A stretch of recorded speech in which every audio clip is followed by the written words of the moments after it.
Hi, how are we doing? This is Guerrilla Physics Live, and today I'm going to be going through some AQA GCSE feedback in my live stream yesterday, which is in the comments. The link to it is in the comments if you wanted to check it out at any point. I was talking about some of the easiest ways that you can improve your grades, and one of the easy ways is to dig out examiners' reports, and especially the ones from last year, really useful. So in this video, I'm going to go through the AQA GCSE examiner report for last year's GCSE Physics.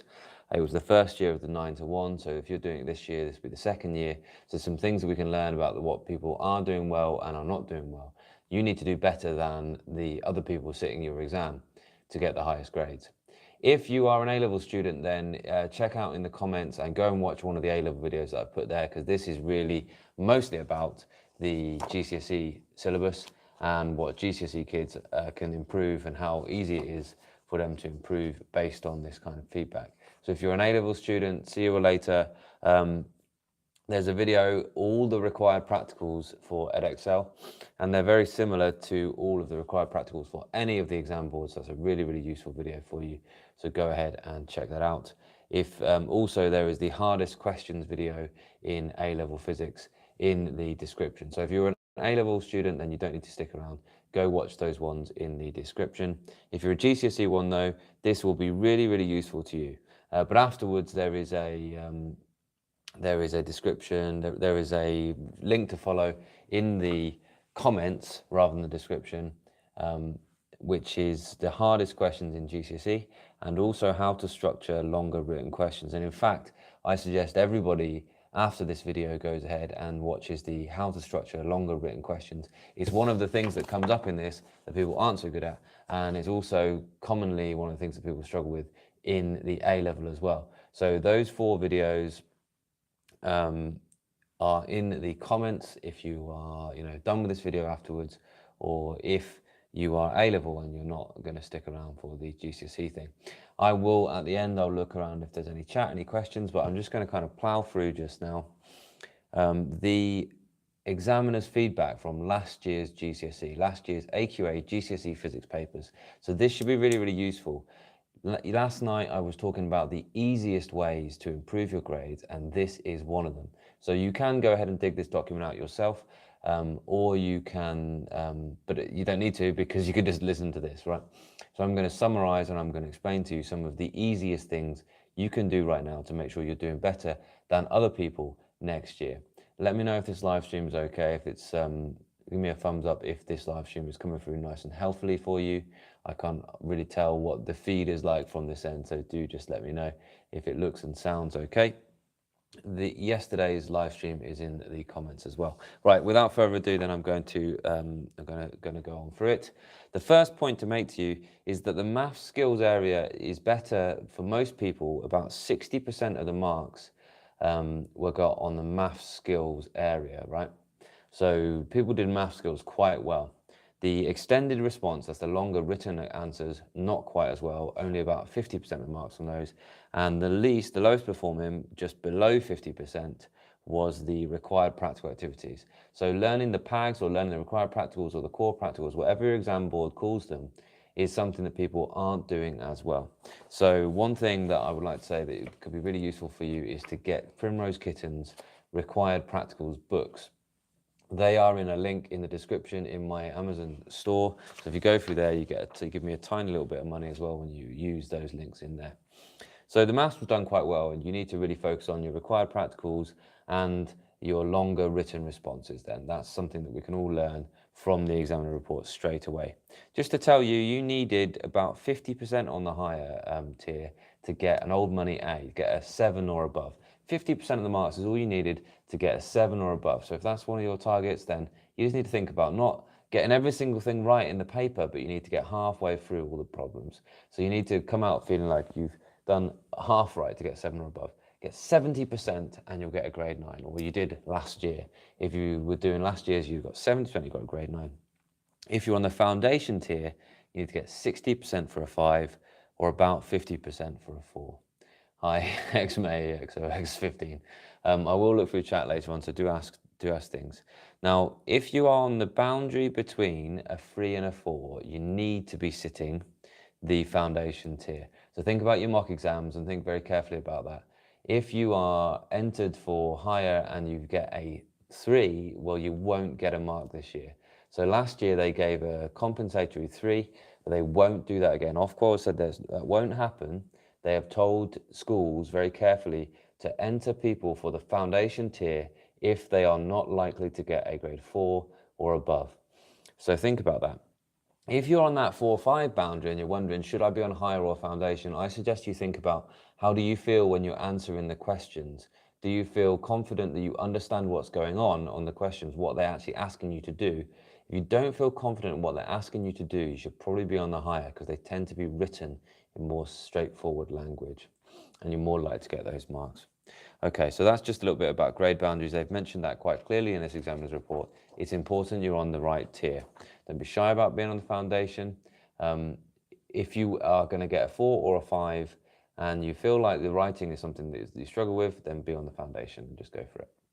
If you obviously, the highest mark you can get on a foundation is 5, so if you're going to try and get a 6, you need to be on the higher.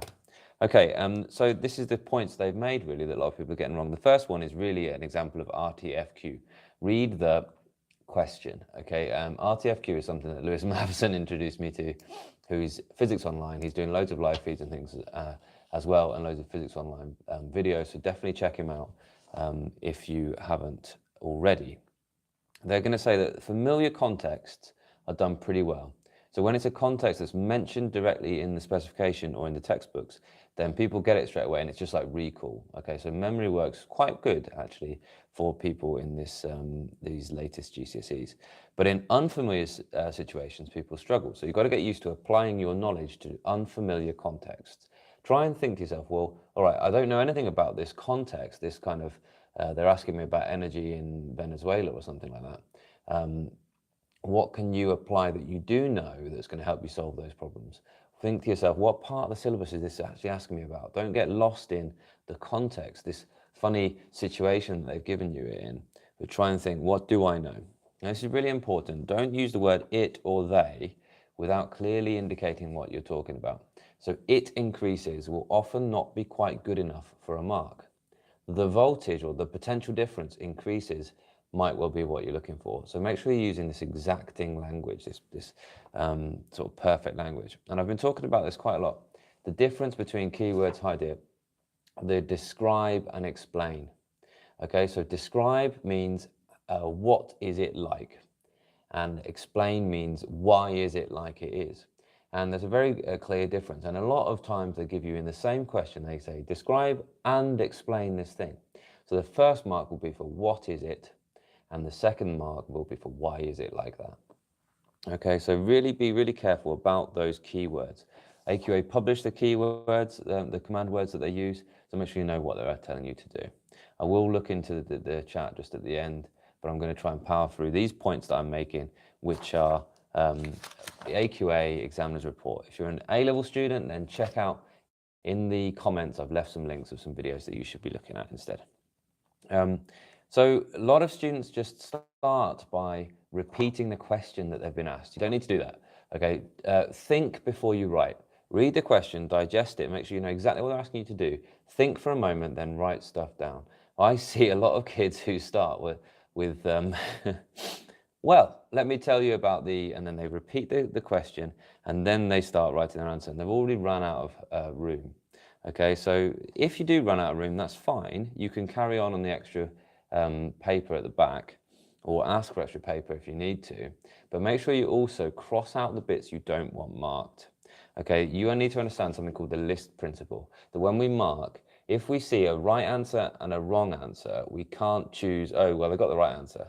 We say a right plus a wrong makes 0 marks. Okay, so that's called the list principle. Make sure you delete anything you think is actually wrong that you want to change. I see sometimes, well, it's this or it's this, right?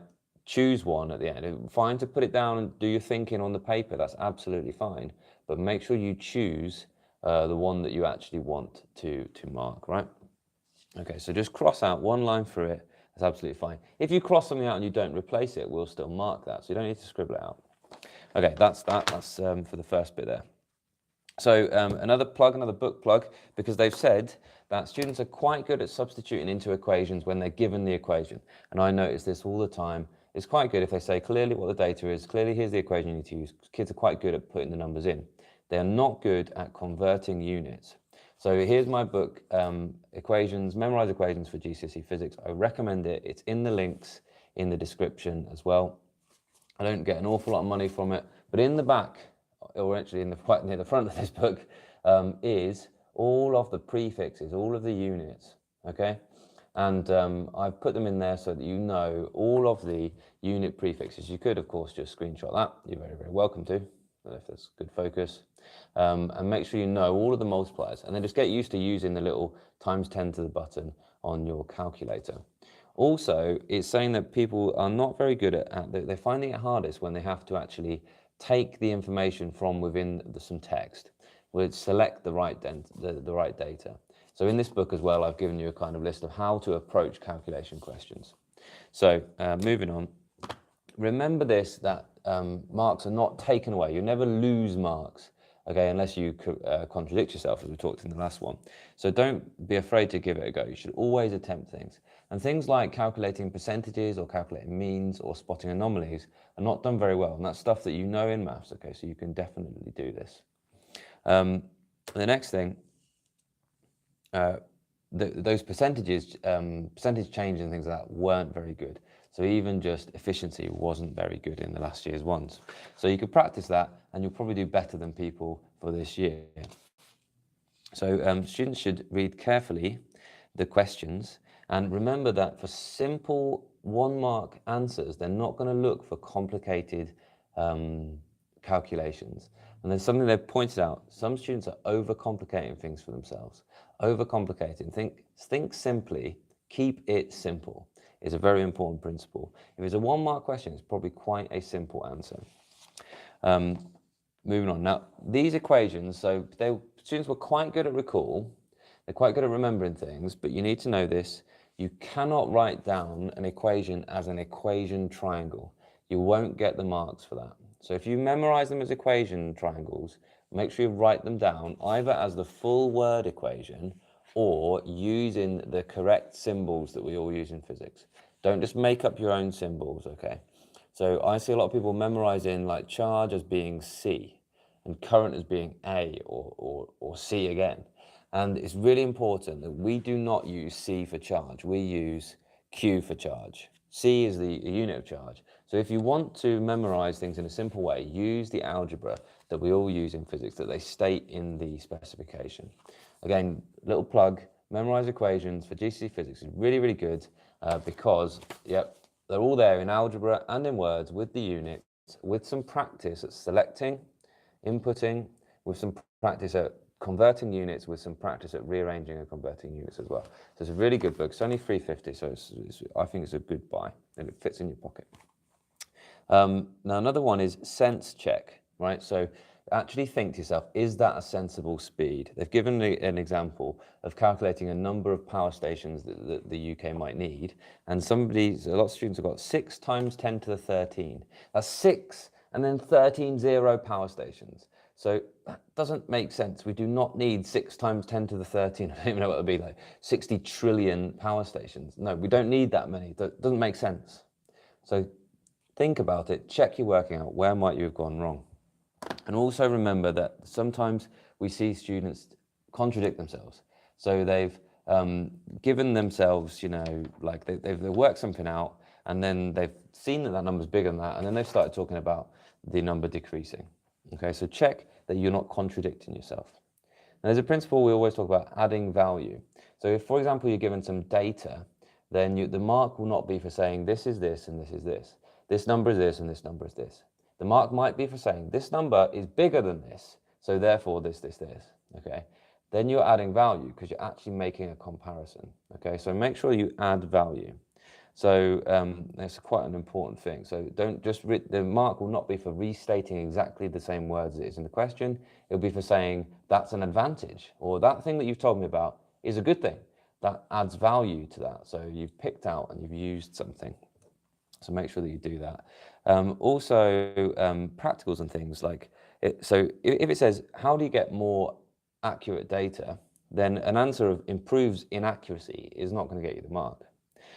Or for example, spotting that something's done by a human and saying that avoids a human error is not good enough. Often it's going to be like a human reaction time that's the issue. So make sure that you're adding value. So you know it's about humans, but you've got to say, what is it the humans doing? They haven't stopped the stopwatch exactly when, exactly the right time. Students, okay, are quite good at calculations again, but again, conversion to units. They've mentioned that twice already. Just mention again that this book has a little list of unit conversions. It tells you all the units that you're expected to use, and it gives you some practice converting units as well. So it's a really useful thing. Remember this, okay, especially even the very hardest questions, the very hardest calculations, and there are some examples of the hardest calculations at the back here. Some calculations that will be worth like 5 marks. Now, you might not be able to do all of those, but you don't need to get all of those marks to get the highest grades. You only need to get 70% of the marks to get a grade 9, or 50% of the marks to get a grade 7 or above, right? So try and think, can I do some of it? What can I start with? I've been given 3 numbers. What can I calculate? What can I actually, how far through this problem, these calculations, can I get? If you know what equations, but you're not sure how to use them, then make sure you write those equations down, because you might get marked just for recalling them. If you know that you need to rearrange it to get the final thing, then you can still access some of the marks. So make sure that you're getting as far through the calculations as you can. The next thing to talk about is required practical questions. And students aren't being clear what they're being asked for in a required practical question. So my advice to you is to buy Primrose Kitten's practical books, okay, which are linked up in my little Amazon store, which is in the description. I know this sounds like a lot of plugging of my book and Primrose's books, but I think that they are really useful things, okay. There's a little bit more points to make about this. This is AQA feedback from last year's exam. So it's very important that you kind of take these points. These are things that people aren't doing well, and if you do better than everyone else, then you're going to go ahead and get a higher mark than everyone else. Thank you very much. I know I'm looking a lot better than I was a couple of weeks ago. Stop distracting me. I'm trying to concentrate on this examiner's report here so that you can get your highest grade in the easiest way possible. Thanks, Magic. Right. Okay, so working with data and graphs was something not done all that well. So students, for example, not spotting the anomaly before calculating a mean. If they're saying calculate the mean and they've given you some data, they're probably expecting you to look through the data first if there's any anomalies in there. Doesn't mean there is going to be an anomaly, but check. There's something they've said here, you benefit from having a ruler to draw a straight lines of best fit. Now, if you're not taking rulers into exams, I'd be surprised. Some people don't. Or some people have it and they don't use it during the actual question for some strange reason. Remember to don't be plotting things in pen, plot things with a pencil, and I'd buy some clicky pencils so they're always nice and sharp. You can't correct mistakes if you do it in pen. Again, students did well with calculations, but struggled to select the data. So again, another plug, memorize equations. It's not just about getting into your memory, it's about being able to use them and select the right data. So check that book out. For example, people are struggling to select the right data from a diagram.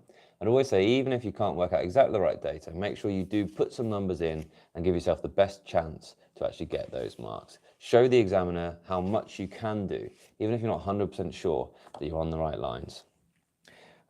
Next one's, again, required practicals. Quick plug for Primrose Kitten's book, again, the required practicals book, I think is really good. And we've seen, they've told us now in this document that people are doing less well on the required practicals than they are doing well on the math skills. So that's probably a more important book to buy than my book, is that required practicals book. So check that out. Moving on, required practicals, people aren't using this precise language. And one of the things I talk about, and once I'm done with this, I want you to check out the live feed I did, which is the hardest things in GCSE Physics, right? And one of the things is actually using exacting language. You need to be so sure with the language that you're using. And when you use mark schemes, make sure that you use exactly the language that they're using in those mark schemes. So it's hard, but do it, especially with those practicals. State the methods and the techniques in exactly the same way as they are doing in your specification. Okay, cracking on. So a lot of students had drawn diagrams for these practicals, but then carried on actually explaining what was in the diagram. You need this, this, and this, and this. If you label it in the diagram, you don't need to tell us again that you're going to get that thing out, right? So don't waste your time. Think the diagram details what we need to do and how we need to set it up. Now explain what we need to do with the stuff. They've also pointed out that students aren't very good at risk assessing and don't know the difference between a risk and a hazard. Ask yourself now, 10 seconds, do you know the difference between a risk and a hazard? What's a risk? What's a hazard? I'm waiting. I'm not really going to wait for 10 seconds, but a risk is a thing that could happen, and a hazard is the dangerous thing. So a hazard might be a glass beaker, and it's not a very large hazard, it's the first thing that came into my head. And a risk could be that it smashes and somebody gets cut. So a hazard is the dangerous thing. The risk is what could happen. A hazard might be mains electricity. A risk, and it's quite a low risk because of all the safety features of plugs, would be electrocution. Does that make sense? Hazard is the dangerous thing, risk is what could happen. People struggled with ray diagrams in waves and also the difference between wavelength and frequency. Wavelength is the length of the wave from the same point to the same point of the cycle. So normally peak to peak is the way to explain that, the length of that wave. And frequency is how many times per second something happens. Right, moving on, almost there at the end of this, and then I'll get some of your points here. So the idea of a system was really well done. So a system is a group or a group of objects, basically, an object or a group of objects. And the idea that energy is always conserved within a closed system. That is the law of conservation of energy, and people have done quite well on that. But the stores and transfers, not so well. So look at those again. So waves and stores and transfers, definitely to spend a bit of time on if you're not sure on those. Identifying and defining Newton's laws were done quite well, so that's good. There was some confusion around velocity, and some people think that a negative velocity is something slowing down. So an acceleration, remember, is a change of velocity. And also this idea that velocity has speed and direction. So velocity is a vector. And they often ask this idea of a circular motion or a satellite orbiting something else. How come it is accelerating around in that circle? Well, its velocity is changing. Even though its speed is the same, its direction is constantly changing. Okay, so it's an important one to remember. Again, they've talked about the practical skills because they're not done as well as the maths or the other written questions. So there was a question on Hooke's law in there, and people didn't talk about adding the force in there. So make sure you memorize exact methods, exactly what you do. And always think about IV and DV, independent variable and dependent variable. I haven't linked it up in this thing, but I do have a really good video on how to make sure you're using the right terms with variables in sciences. So always think to make sure you're talking about vary one thing, measure another thing. Make sure you get that down there. How are you going to measure it? All those things. Remember, Primrose Kitten has got great books on the required practicals for all the three sciences. Okay, they're in the link in the description as well. So one more thing is, so like improving practicals and stuff like that, or changing practicals, there was a question about reflection, and it asked you, how would you change the setup to get a diffuse reflection? And a lot of people just said change the mirror. Now, that's not wrong, but it's not very detailed, is it? Change the mirror, what do you mean? So change the mirror to something that isn't shiny, something that is matte, something that is dull, would have got you the mark. So use full explanations of what you're doing. There was also then what might cause errors, and a lot of people just wrote human error. Okay, yes, this is an example of human error. It was about not placing the mirror back at the same angle. So you'd drawn the line and you didn't put it at exactly the same angle. Last few then. Exactly saying, not just something changes, but something increases or something decreases. If you're interested in A-level stuff, by the way, then just have a little look at the links because I'm focusing on GCSE just now. I will do some more feeds, obviously, more to do with A-levels as well.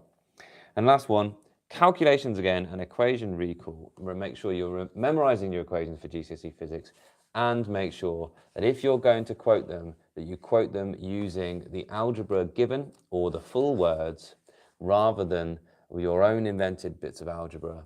And rather than as the little equation triangles. They're not keen on the little equation triangles. You need to make sure you're expressing it as an equation. One thing equals something else. There's no correct way around that you have to memorize it. So you could rearrange this for delta V equals AT. That's perfectly fine. But you need to make sure that it is an equation. And also make sure you know your common prefixes. And in this book, Memorise for Equations for GCSE Physics, I have put all of the prefixes that you need to know and be able to use with your calculator in those exams. Wow, that's a lot of chat. Thanks, well done for those of you that have stuck around for most of that. I hope that was useful. Yeah, they're in my little thing as well, the 8-9 booster things. I hope you've just seen them as well. Yeah, I thought they were really good. A lot of people ask for the hardest questions in GCSE Physics, and there is a CGP book, which is just focused on grade 8s and 9s. So I think that's a really good book. I'm guessing you've just seen that, Ellie, is it Ellie? X-May, AOX, how on earth do I say your name? 15 May, let's just call you May, shall we? That is really good, and it's just got questions, some really hard questions. Okay, yeah, great. Advice, CIE videos, Maya. Okay, that makes sense now. I can see that in the middle of that name now. Thanks, Maya. Right, lots of people chatting about what grades are on. Awesome. Yeah, Dia, always use the specification to make sure you know exactly what you're doing. The guides do follow the specs. Obviously, when we write things like this, we don't want to mislead you, don't want to tell you things you don't need to know or get things wrong. We need to make sure they're exacting. So when I wrote this book, obviously I was looking through the different specifications. It has all the different specifications in it. So if you don't do AQA or whatever, and it's just a little grid of the ones you do and don't need to know, but you'll see they're mostly the same. Okay, mostly the same. A-levels, if you're doing A-levels, then there's all the required practicals for A-level video in the comments, and also the hardest questions in A-levels video. That's some lives I did last year. Awesome, I think that's pretty much it. Was that useful? Tell me if it was useful or not. AQA Examiners Report is out May 1st, along with Summer 2018 exam paper. Okay, that's cool. Thanks a lot for finding that out, Andrew. What I will probably do at that point is I will start making some more specific, using those questions from that exam. So May, so that's just another month, isn't it? So we'll be all right with that. Sorry to burst bubble, but it's only good for recall. Is Senka good enough to get? Yeah, that's a good point. Yeah, some things like I think Senka is really great for just remembering stuff. I think bite size is really great for just remembering stuff, but they don't take you through the hardest kind of questions. I was really conscious when I was writing this to make sure I added in some of the hardest calculation questions. These like 2-step calculations, and there will be one on every higher paper for AQA. There will always be a 2-step calculation. So you have to use one equation to calculate something, and then use another equation with the answer you've just calculated to work out a final thing. And there's 10 practices of those at the back here. And because I'm good to you guys, I always put the answers or the hints in as well to make sure you can do that. So, do check that book out. It's pretty darn cheap. What else we got? Lots of people talking about my beautiful haircut. Spent a lot of money on this haircut, yeah.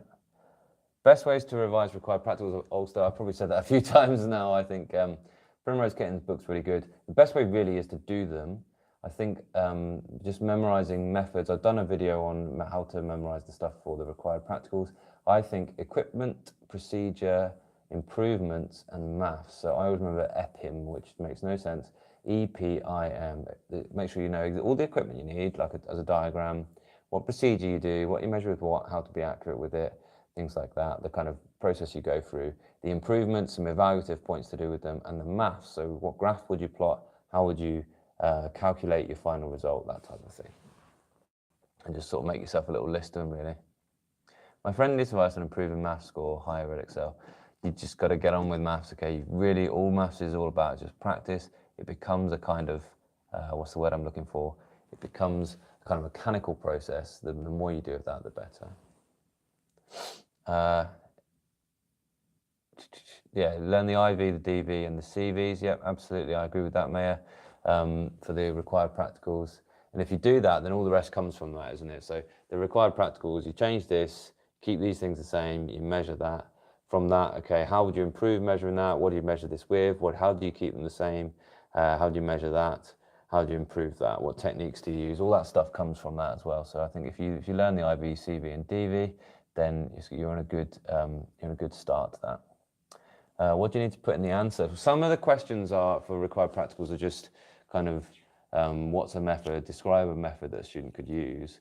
And some of the questions are like, here's a method and how could they do it better? Some of the questions are, here's a student's results, plot their graph and what can you conclude from them? Some of them are, importantly, they're not the same method, but they're the same techniques. So really all of the required practicals or core practicals or PAGs as they call them in other things, they're all based on the same list of apparatus and techniques. And I did a live feed last year, which if you Googled like Guerrilla Physics, required practicals or how to revise the practicals or the PAGs or whatever, then you'll probably find it. I'll talk about it again this year. And I talked about the apparatus and techniques that the government have said need to be in every GCSE. So they're the same for every GCSE. So you can always practice, and the best practice for the 9-1 GCSEs are the stuff from the other exam boards. So if you're looking for more past papers, then go ahead and do the stuff from Edexcel, OCR, AQA if you're not doing that, CIE, the WEGEC board, WEGEC, WJEC. Okay. Yeah, I will do a tutorial of me doing past papers. I'm thinking I might fit some in over Easter. I will definitely do some.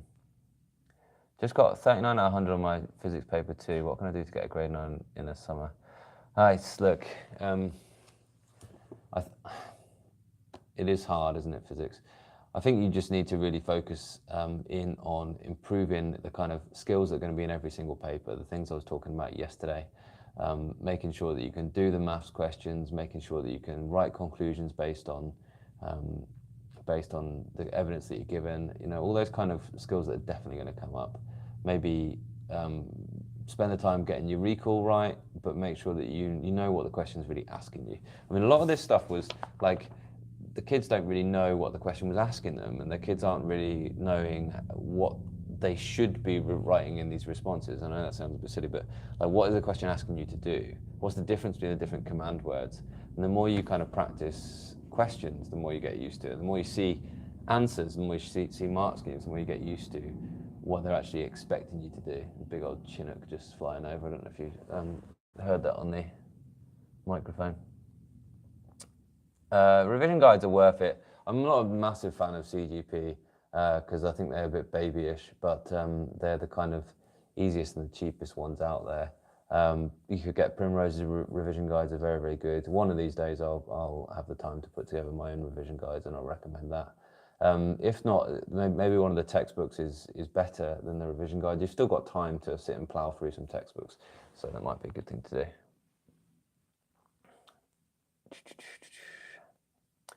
Cool, man. I want to do physics, chemistry, biology, and maths. That's the dream, isn't it, dear? Right. That is the stuff to do. Yeah, I don't think there's a max grade you can get with Seneca, but I think that the person that said that it's better for recall, I would absolutely agree with that.